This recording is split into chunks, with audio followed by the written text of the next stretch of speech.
सर्वांना जय शिवराय। मी विश्वनाथ तायडे, वंचित बहुजन आघाडी मीरा भाईंदर शहर महासचिव।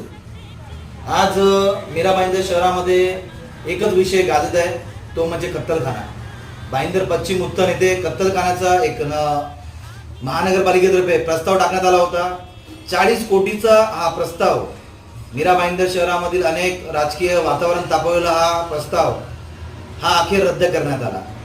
हा रद्द करायच्या अगोदर वंचित बहुजन आघाडीची अशी मागणी होती की या कत्तलखाना जर तुम्ही रद्द करत असाल तर हे 40 कोटी रुपये तुम्ही मीरा भाईंदर शहरामधील ज्याही सरकारी शाळा आहेत त्या आता 7वी पर्यंत आहेत, त्या शाळा 12वी पर्यंत करण्यासाठी ही 40 कोटीची जी निधी आहे तो वापरावा।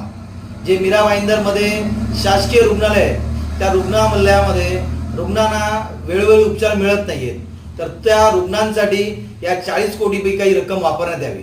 आमची